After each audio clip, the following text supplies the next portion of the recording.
The 12th match game between Vishy Anand and Anand-Gelfand also ended in a draw, which means the match ended in 6-6, and the tiebreak of rapid and possibly blitz games will have to decide who will become world champion.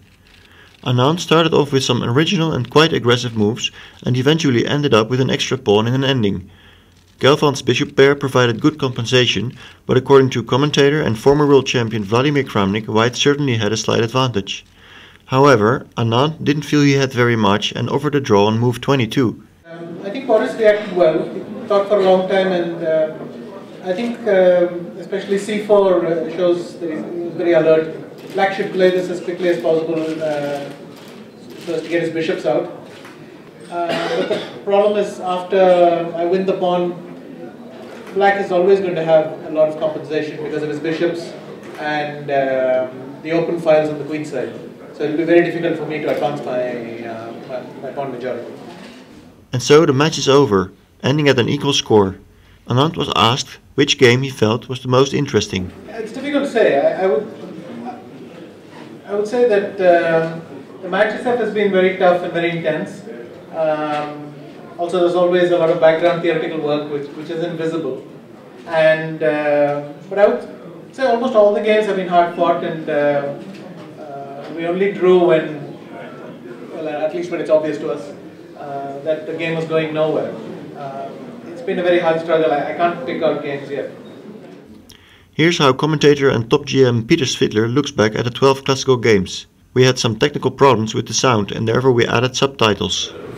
From the way this match is going, has been going, I think 6-6 is a very fair result. I don't think either one of them played better. I thought it was a very, very close match, a very even match.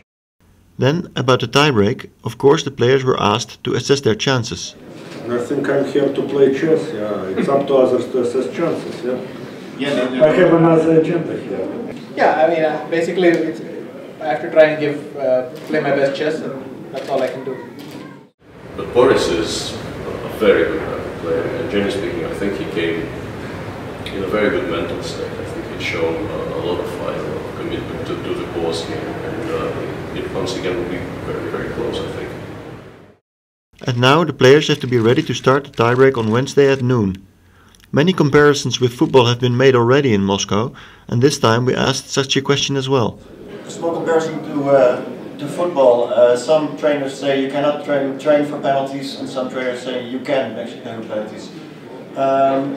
Besides looking at the openings, is there anything you can do between now and Wednesday to enhance your success? I think simply thinking about a lot of scenarios. I mean, we'll think about it a lot. I don't know if it's possible to really train for these things, but you think about various scenarios, what you can do in this situation or that situation, and try and get ready for it, that's all. Because it's an abrupt shift in the tempo of the match. So, I mean, we're playing to a certain rhythm and now we'll have to change, but okay, we have a day for that. Unfortunately, it's a dominant opinion in the Netherlands that you shouldn't prepare for penalties. And as a fan of Dutch team, I suffer because of this for ages.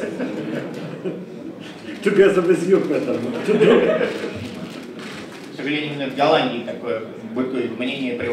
So I have to take a lesson. Cruyff once said it, and probably the only mistake he said in his life, what he said in his life, but it's one of the reasons Dutch team.